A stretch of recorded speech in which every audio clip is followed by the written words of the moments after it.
Good evening, late evening for me. I know it's a really odd time for me to go live. I've been super busy, and not just super busy, but like bogged down. Have you ever gone through those phases where any spare time you had needed to be devoted to just like trying to recoup? That's kind of where I was. So I found some time this evening and I was like, oh, yes, I'm going to record. I'm going to get it. I have an amazing rat tail going on back here. Don't be jealous.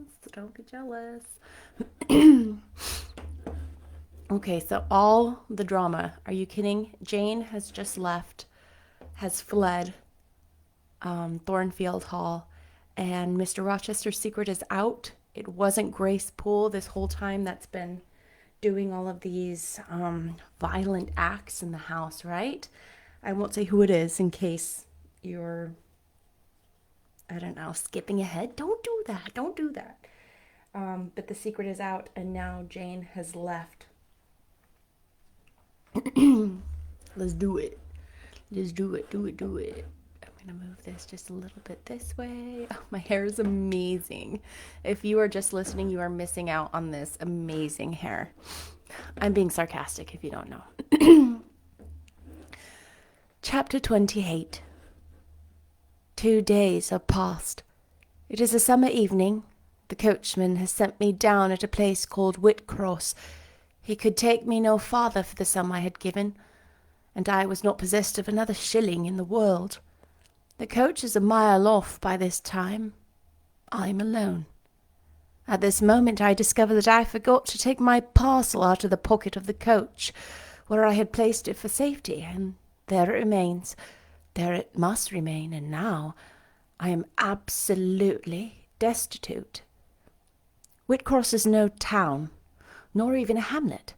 It is but a stone pillar set up where 4 roads meet. Whitewashed, I suppose, to be more obvious at a distance and in darkness. 4 arms spring from its summit. The nearest town to which these point is, according to the inscription, distant 10 miles, the farthest above 20. From the well-known names of these towns I learn what the county I have lighted, a North Midland shire, dusk with moorland, ridged with mountain. This I see. There are great moors behind, and on each hand of me there are waves of mountains far beyond that deep valley at my feet. The population here must be thin, and I see no passengers on these roads. They stretch out east, west, north, and south, white, broad, lonely. They are all cut in the moor, and the heather grows deep and wild to their very verge. Yet a chance traveller might pass by, and I wish no eye to see me now. Strangers would wonder what I am doing, lingering here at this signpost, evidently objectless and lost. I might be questioned. I could give no answer but what would sound incredible and excite suspicion. Not a tie holds me to a human society at this moment. Not a charm or hope calls me where my fellow creatures are. None that saw me would have been kind thought or good wish for me. I have no relative but the universal mother, Nature. I will seek her breast and ask repose. I struck straight into the heath. I held on to a hollow I saw deeply furrowing the brown moorside. I waded knee-deep in its dark growth. I turned with its turnings, and finding a moss-blackened granite crag in a hidden angle, I sat down under it. High banks of moor were about me. The crag protected my head. The sky was over that. Some time passed before I felt tranquil even here. I had a vague dream that a wild cattle might be near, or that some sportsman or poacher discovered me. I feared if a gust of wind swept the waste. I looked up, afraid it was the rush of a bull. If a plover whistled, I imagined it was a man. Finding my apprehensions unfounded, however, and calmed by the deep silence that reigned as evening declined at nightfall, I took confidence. As yet I had not thought. I had only listened, watched, dreaded. Now I regained the faculty of reflection. What was I to do? Where was I to go? Oh, intolerable questions, when I could do nothing and go nowhere, when a long way must yet be measured by my weary, trembling limbs before I could reach human habitation, when cold charity must be entreated before I could get a lodging, reluctant sympathy importuned, almost certain repulse incurred, before my tale could be listened to, or one of my wants relieved. I touched the heath. It was dry and yet warm with the beat of the summer day. I looked at the sky. It was pure. A kindly star twinkled just above the chasm ridge. The dew fell, but with propitious softness no breeze whispered. Nature seemed to be benign and good. I thought she loved me, outcast as I was, and I, who from man could anticipate only mistrust, rejection, insult, clung to her with filial fondness. Tonight, at least, I would be her guest, as I was her child. My mother would lodge me without money and without price. I had one morsel of bread yet, the remnant of a roll I had bought in town we passed through at noon, with a stray penny, my lost coin. I saw ripe bilberries gleaming here and there like jet beads in the heath. I gathered a handful and ate them with my bread. My hunger, sharp before, was, if not satisfied, appeased by this hermit's meal. I said my evening prayers at its conclusion, and then chose my couch. Beside the crag, the heath was very deep. When I lay down, my feet were buried in it, rising high on each side. It left only a narrow space for the night air to invade. I folded my shawl double, and spread it over me for a coverlet. A low mossy swell was my pillow. Thus lodged I was not, at least, at the commencement of the night, cold. My rest might have been blissful enough, only a sad heart broke it. It plained of its gaping wounds, its inward bleeding, its riven cords. It trembled for Mr. Rochester and his doom. It bemoaned him with bitter pity. It demanded him with ceaseless longing, and impotent as a bird with both wings broken, it still quivered its shattered pinions in vain attempts to seek him. Worn out with this torture of thought, I rose to my knees. Night was come, and her planets were risen, a safe, still night, too serene for the companion of fear. We know that God is everywhere, but certainly we feel his presence most when his works are on the grandest scale spread before us, and it is in the unclouded night sky, where his worlds wheel their silent course, that we read clearest his infinitude, his omnipotence, his omnipresence. I had risen to my knees to pray for Mr. Rochester.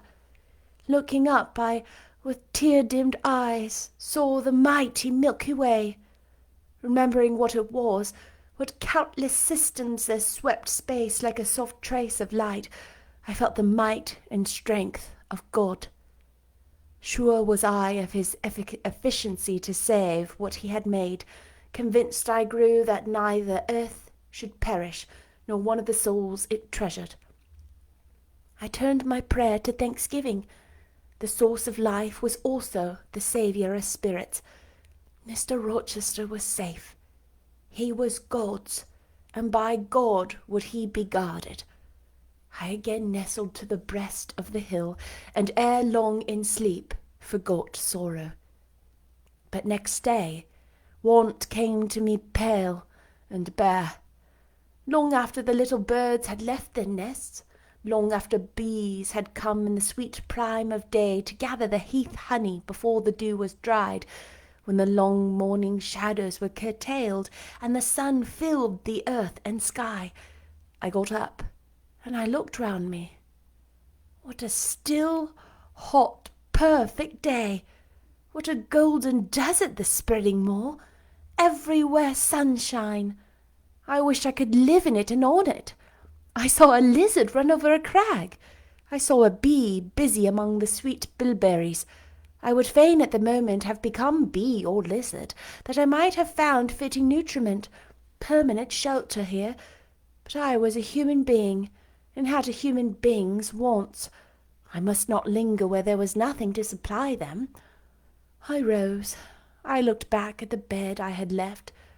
Hopeless of the future, I wished but this, that my Maker had that night thought good to require my soul of me while I slept, and that this weary frame, absolved by death from further conflict with fate, had now but to decay quietly, and mingle in peace with the soil of this wilderness.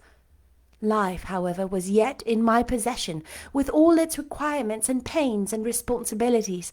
The burden must be carried, the want provided for, the suffering endured, the responsibility fulfilled. I set out. Whitcross regained. I followed a road which led from the sun, now fervent and high. By no other circumstance had I willed to decide my choice. I walked a long time, and when I thought I had nearly done enough, and might conscientiously yield to the fatigue that almost overpowered me, might relax this forced action, and, sitting down on a stone I saw near, submit resistlessly to the apathy that clogged heart and limb, I heard a bell chime, a church bell. I turned in the direction of the sound, and there, amongst the romantic hills, whose changes in aspect I had ceased to note an hour ago, I saw a hamlet and a spire. All the valley at my right hand was full of pasture fields and cornfields and wood, and a glittering stream ran zigzag through the varied shades of green, the mellowing grain, the sombre woodland, the clear and sunny lea. Recalled by the rumbling wheels of the road before me, I saw a heavily laden wagon labouring up the hill, and not far beyond were 2 cows and their drover. Human life and human labour were near. I must struggle on, strive to live and bend to toil like the rest. About 2 o'clock p.m. I entered the village. At the bottom of its one street there was a little shop with some cakes of bread in the window. I coveted a cake of bread. With that refreshment I could perhaps gain a degree of energy. Without it, it would be difficult to proceed. The wish to have some strength and some vigour returned to me as soon as I was amongst my fellow beings. I felt it would be degrading to faint with hunger on the causeway of a hamlet. Had I nothing about me I could offer in exchange for one of these rolls? I considered. I had a small silk handkerchief tied round my throat. I had my gloves. I could hardly tell how men and women in extremities of destitution proceeded. I did not know whether either of these articles would be accepted. Probably they would not. But I must try. I entered the shop. A woman was there. Seeing a respectably dressed person, a lady as she supposed, she came forward with civility. "How could she serve me?" I was seized with shame. My tongue would not utter the request I had prepared. I dared not offer her the half-worn gloves, the creased handkerchief. Besides, I felt it would be absurd. I only begged permission to sit down a moment, as I was tired. Disappointed in the expectation of a customer, she coolly accepted at my request. She pointed to a seat, and I sank into it. I felt sorely urged to weep, but conscious how unreasonable such a manifestation would be, I restrained it. Soon I asked if there were any dressmaker or plain workwoman in the village. "Yes, 2 or 3, quite as many as there were employment for." I recollected. I was driven to the point now. I was brought face to face with necessity. I stood in the position of one without a resource, without a friend, without a coin. I must do something. What? I must apply somewhere. Where? Did she know of any place in the neighbourhood where a servant was wanted? Nay, she couldn't say. What was the chief trade in this place? What did most of the people do? Some were farm labourers. A good deal worked at Mr. Oliver's needle factory and at the foundry. Did Mr. Oliver employ women? No, it was a men's work. And what do the women do? I none, was the answer. Some does one thing, and some another. Poor folk mun get on as they can.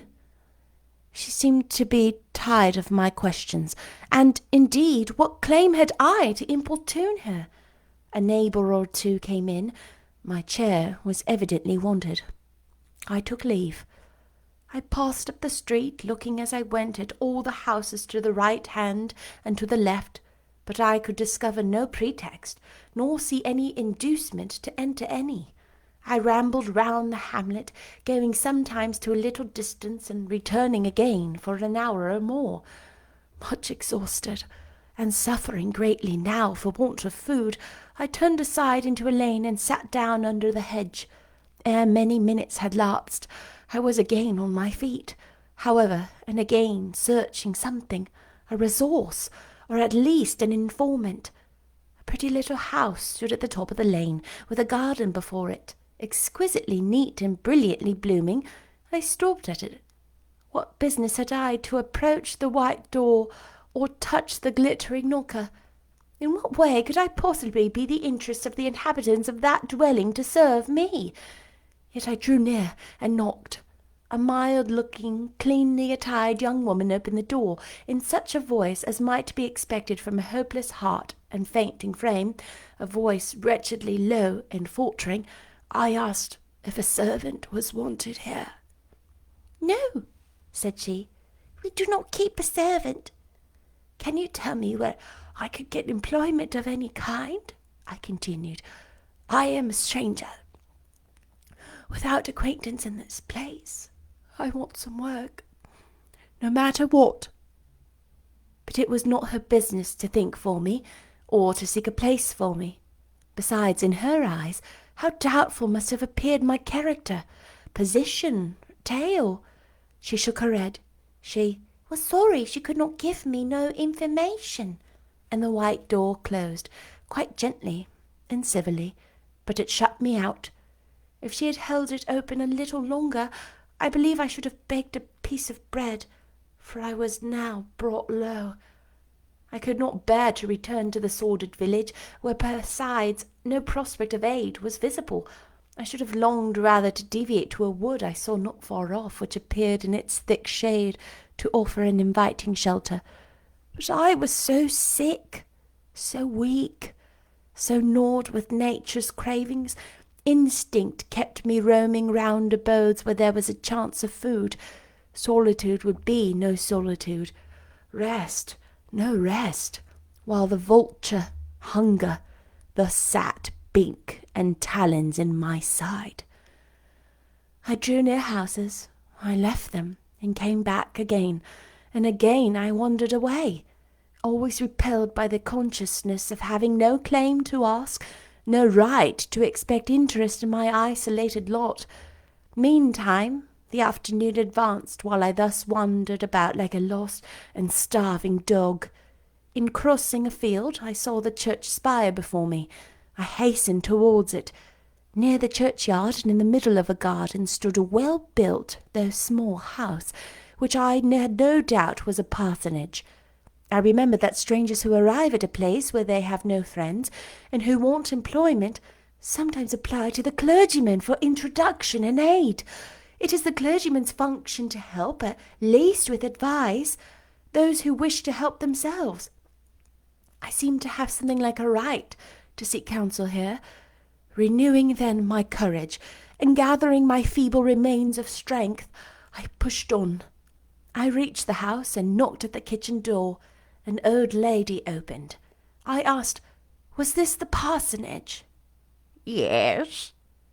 Was the clergyman in? No. Would he be in soon? No, he was gone from the home. To a distance? Not so far. Happen 3 mile. He had been called away by the sudden death of his father. He was at Marsh End now, and would very likely stay there a fortnight longer. Was there any lady of the house? Nay, there were naught but her, and she was the housekeeper. And of her, reader, I could not bear to ask the relief for want of which I was thinking. I could not yet beg. And again I crawled away. Once more I took off my handkerchief. Once more I thought of the cakes of bread in the little shop. Oh, for but a crust! For but one mouthful to allay the pang of famine! Instinctively I turned my face again to the village.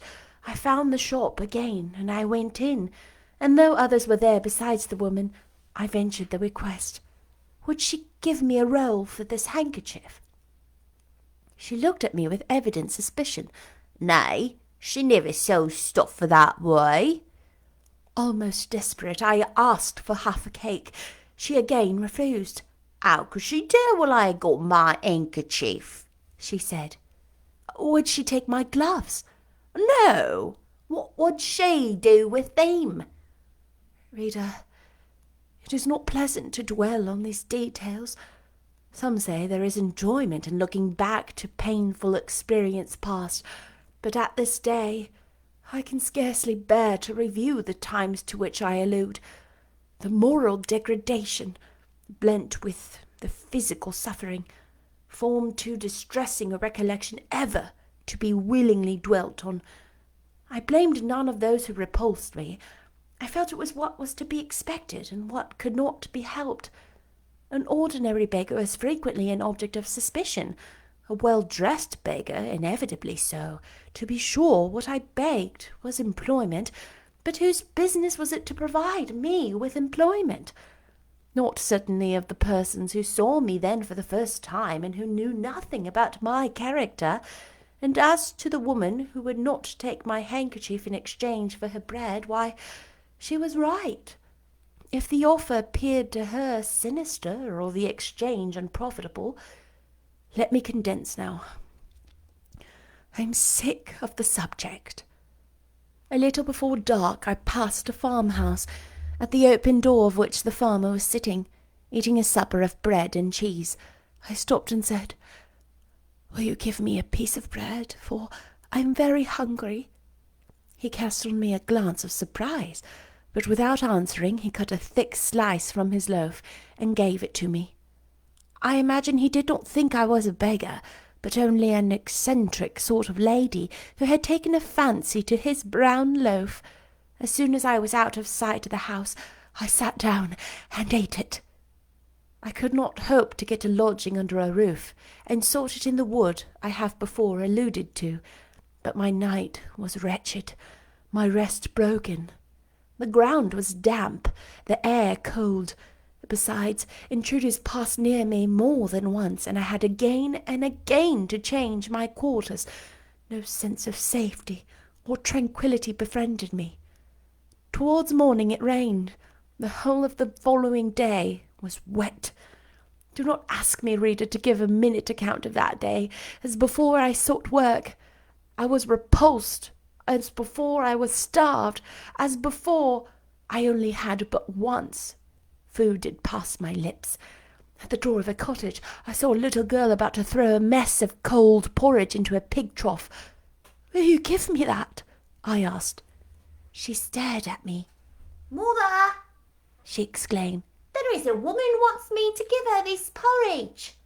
"Well, lass," replied a voice within, "give it her if she's a beggar. The pig doesn't want it." The girl emptied the stiffened mould into my hand, and I devoured it ravenously. As the wet twilight deepened, I stopped in a solitary bridle path which I had been perusing an hour or more. "My strength is quite failing me," I said in a soliloquy. "I cannot feel I can go much farther. Shall I be an outcast again this night, while the rain descends so? Must I lay my head on the cold, drenched ground? I fear I cannot do otherwise, for who will receive me? But it will be very dreadful, with this feeling of hunger, faintness, chill, And this sense of desolation, this total prostration of hope. In all likelihood, though, I should die before morning. And why cannot I reconcile myself to the prospect of death? Why do I struggle to retain a valueless life? Because I know or believe Mr. Rochester is living, and then to die of want and cold is a fate to which nature cannot submit passively. Oh, Providence, sustain me a little longer.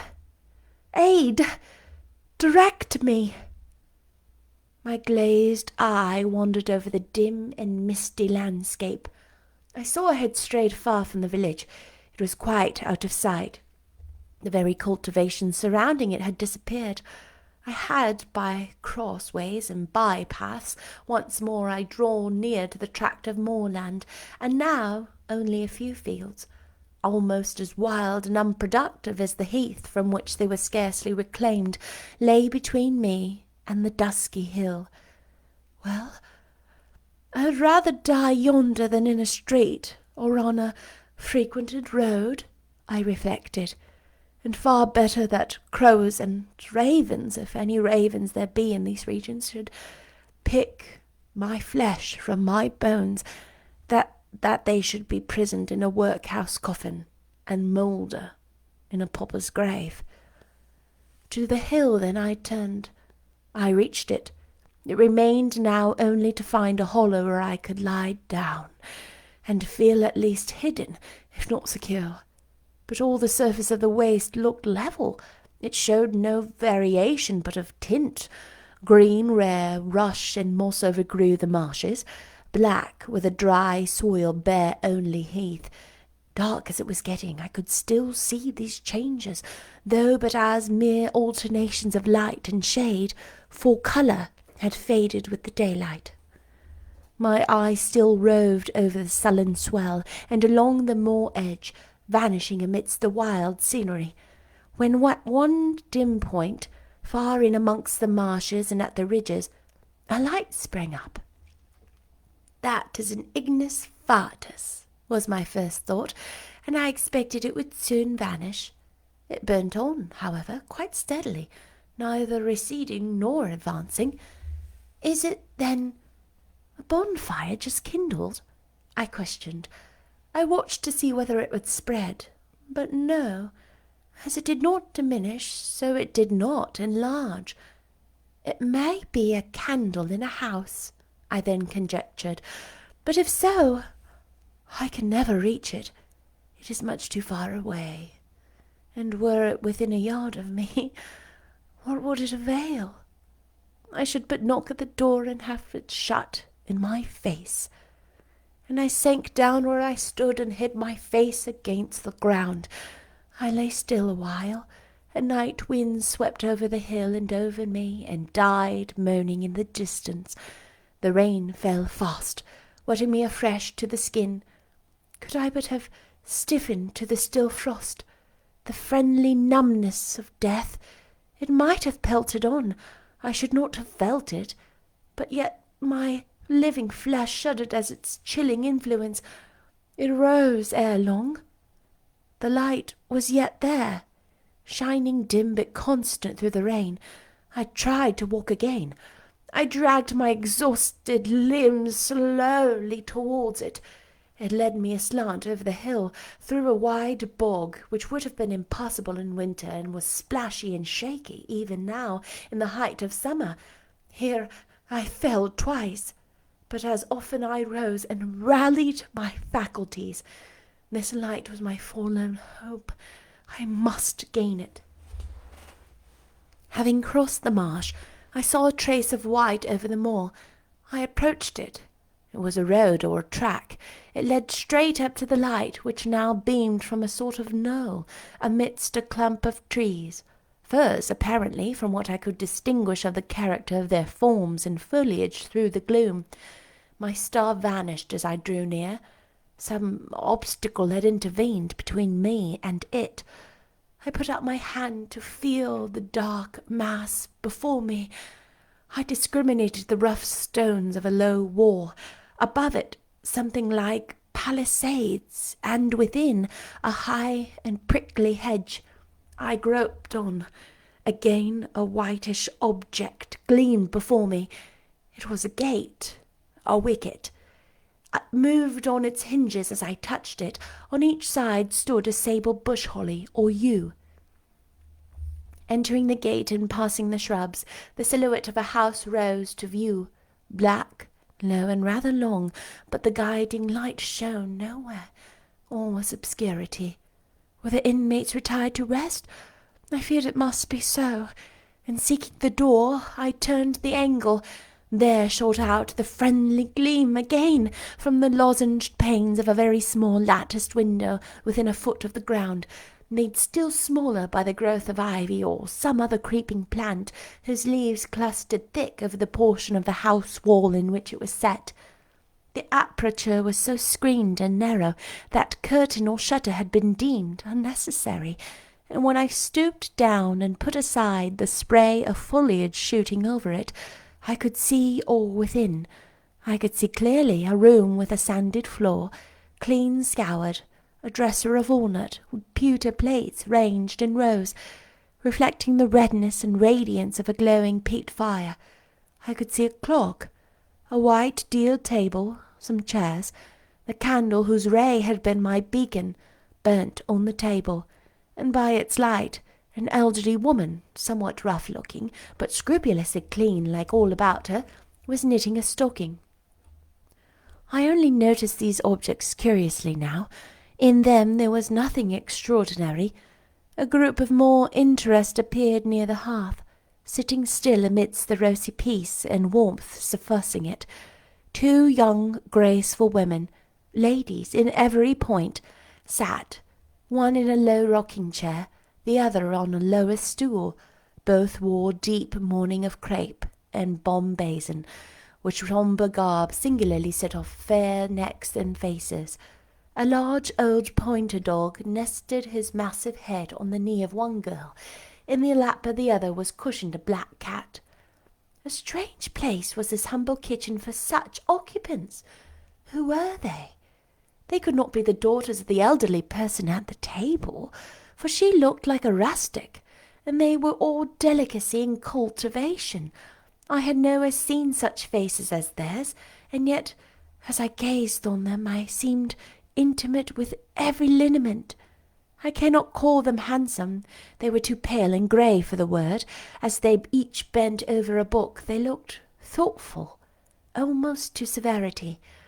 A stand between them supported a second candle, and 2 great volumes to which they frequently referred, comparing them seemingly with the smaller books they held in their hands, like people consulting a dictionary to aid them in their task of translation.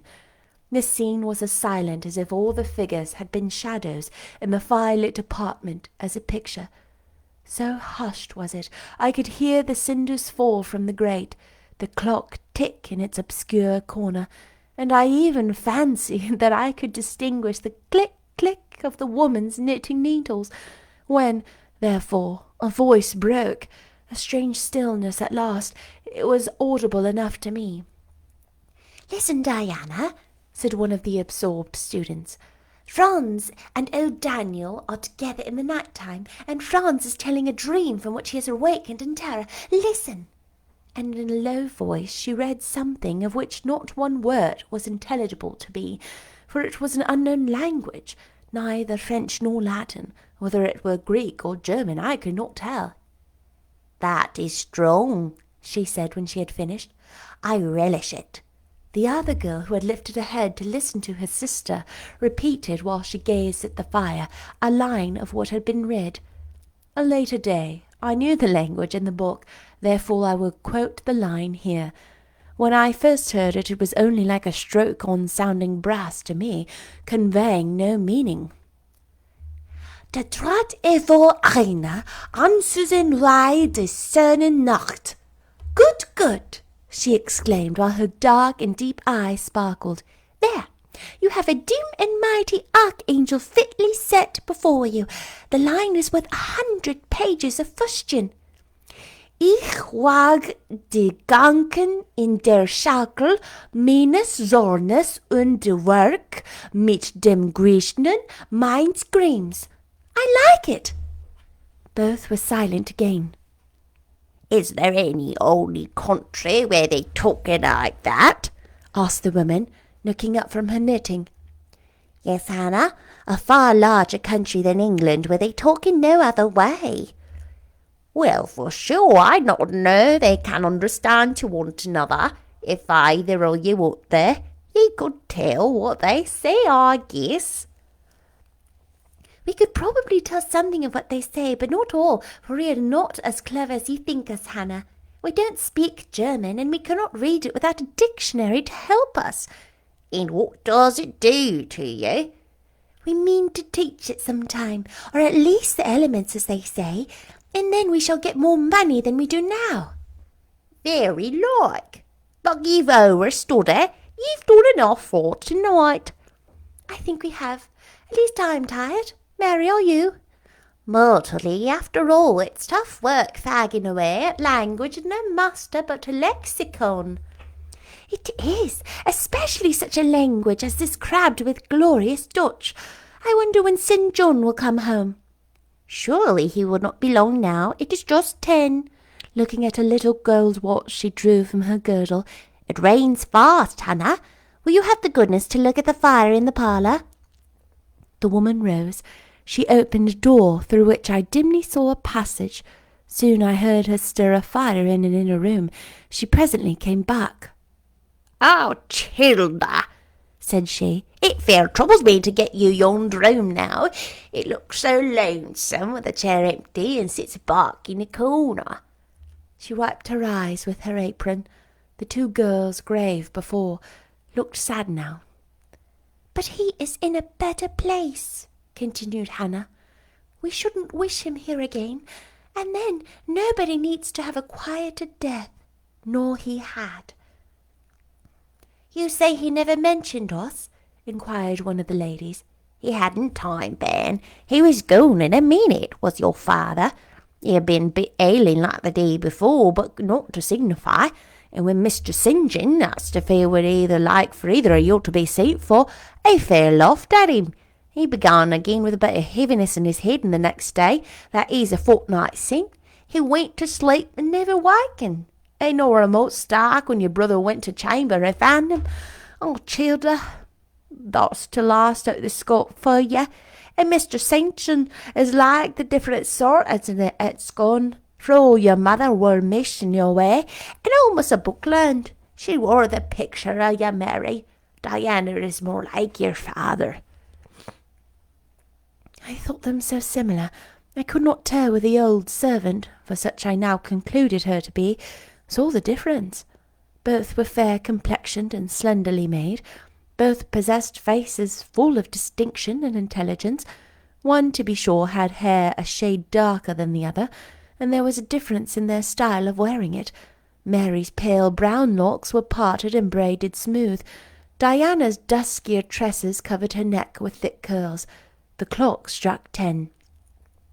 "You want your supper, I'm sure," observed Hannah, "and so will Mr. St. John when he comes in." And she proceeded to prepare the meal. The ladies rose. They seemed about to withdraw to the parlour. Till this moment I had been so intent on watching them, their appearance and conversation had excited in me so keen an interest, I had half forgotten my own wretched position.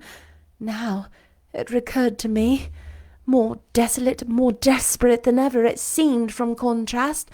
How impossible did it appear to touch the inmates of this house with concern on my behalf, to make them believe in the truth of my wants and woes, to induce them to vouchsafe a rest from my wanderings.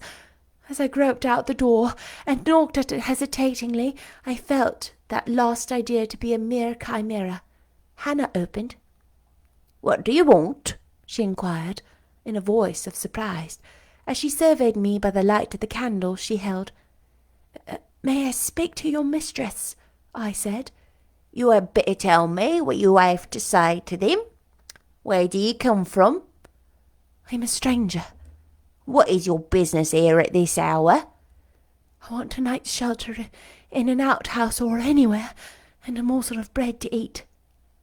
Distrust, the very feeling I dreaded, appeared in Hannah's face. I'll give you a piece of bread, she said, after a pause, but we can't take in a vagrant to lodge. It isn't likely. Do let me speak to your mistresses.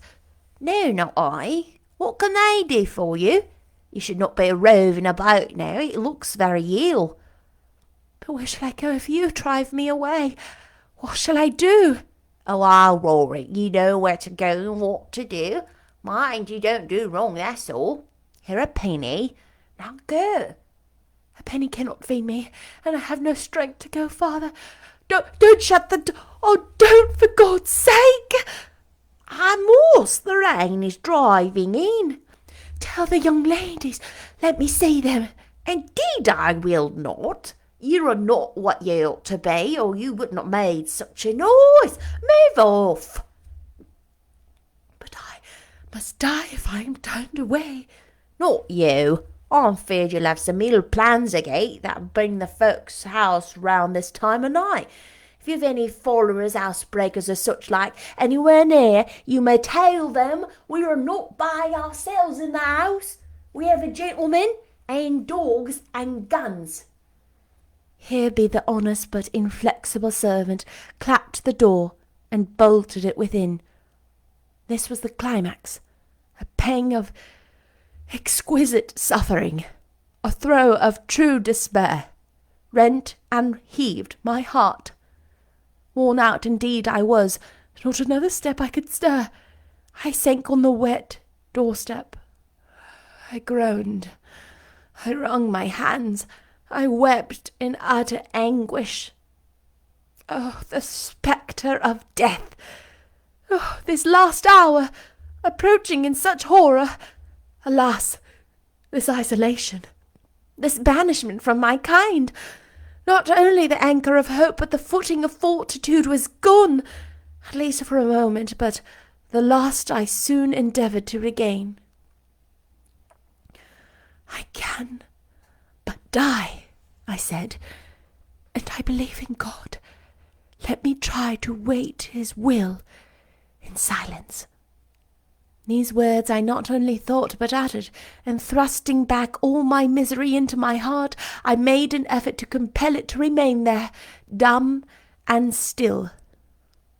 All men must die, said a voice quite close at hand, but all are not condemned to meet a lingering and premature doom, such as yours be if you perished here of want. What speaks? I asked, terrified at the unexpected sound, and incapable now of deriving from any occurrence a hope of aid. A form was near. What form the pitch-dark night and my enfeebled vision prevented me from distinguishing. With a loud, long knock, the newcomer appealed to the door. "Is it you, Mr. St. John?" cried Hannah. Yes, open quickly." "Well, how wet and cold you must be. Such a wild night has come. Come in. Your sisters are quite uneasy about you, and I believe there are bad folks about. There has been a beggar woman. I declare she is not gone yet, laid down there. Get up, for shame. Move off, I say. Hush, Hannah. I have a word to say to the woman. You have done your duty in excluding, now let me do mine, in admitting her. I was near and listened to both you and her. I think this is a peculiar case. I must at least examine it.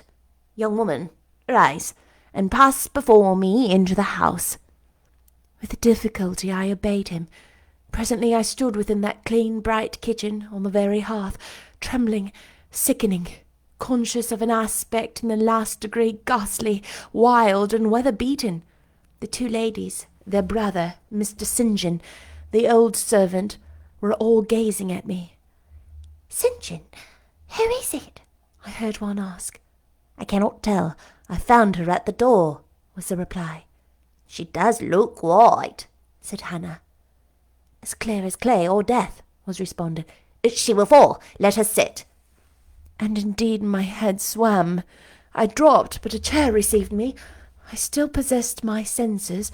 though just now I could not speak. Perhaps a little water would restore her, Hannah. Fetch some. But she is worn to nothing. How very thin, and how very bloodless. A mere spectre. Is she ill or famished? Famished, I think, Hannah. Is that milk? Give it to me, and a piece of bread. Diana, I knew her by her long curls I saw dripping between me and the fire as she bent over, broke some bread, dipped it in milk and put it to my lips. Her face was near mine. I saw there was pity in it, and I felt sympathy in her hurried breathing, in her simple words, too. The same balm-like emotion spoke. Try to eat. Yes, try, repeated Mary gently, and Mary's hand removed my sodden bonnet and lifted my head. I tasted what they offered me, feebly at first, eagerly soon. Not too much at first. Restrain her, said the brother. She has had enough. And he withdrew the cup of milk and the plate of bread. At least a little more, St. John. Look at the avidity in her eyes. No more at present, sister. Try if she can speak now. Ask her a name. I felt I could speak, and I answered, My name is Jane Elliot. Anxious as ever I could to avoid discovery, I had before resolved to assume an alias. And where do you live? Where are your friends? I was silent. Can we send for anyone you know? I shook my head. What account can you give of yourself? Somehow, now that I had once crossed the threshold of this house, and once was brought face to face with its own orders, I felt no longer outcast, vagrant, and disowned by the wide world. I dared to put off the mendicant, to resume my natural manner and character. I began once more to know myself, and when Mr. St. John demanded an account, which at present I was far too weak to render, I said after a brief pause, Sir, I can give you no details tonight. But what then, said he, do you expect me to do for you? Nothing, I replied. My strength sufficed for but short answers. Diana took the word. Do you mean, she asked, that we have now given you the aid that you require, and that we may dismiss you to the moor and the rainy night?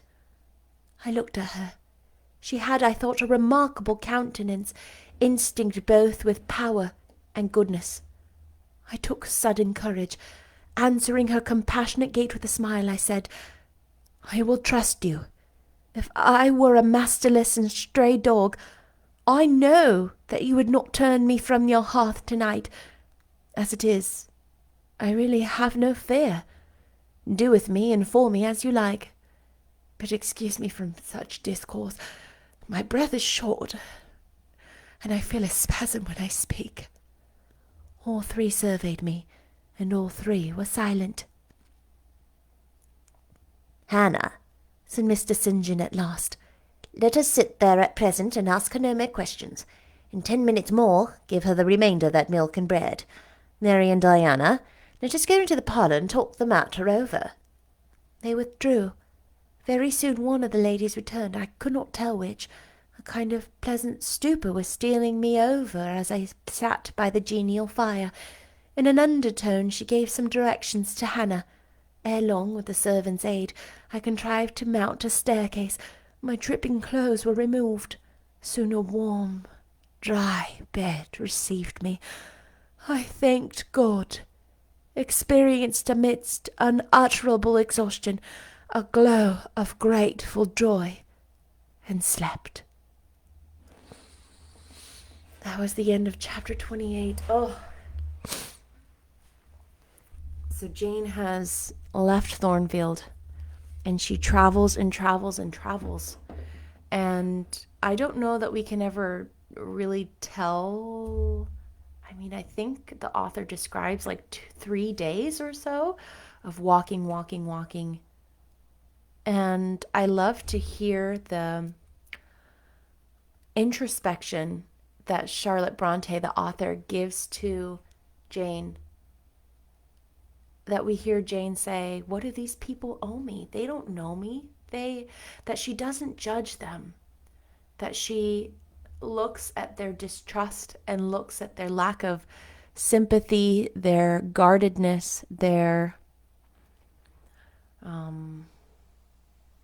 suspicion, trepidation, their judgment, and their prejudice.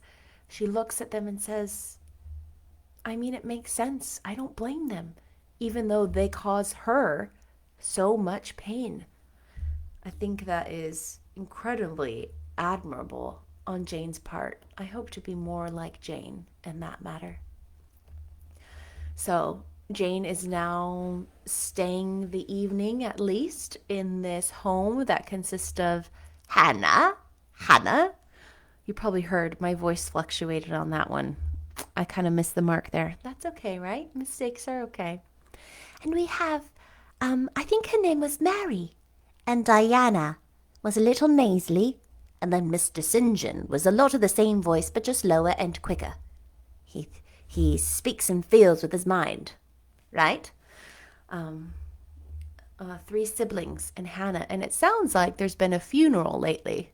The author described everyone was wearing black, and it sounded like Hannah mentioned something about missing somebody who would be at the fireplace, and the 2 sisters, before St. John came home, said, oh, but he's in a better place, that kind of a thing. And I think she said it was her father, their father. But it sounds like the girls missed the passing, that it happened very quickly.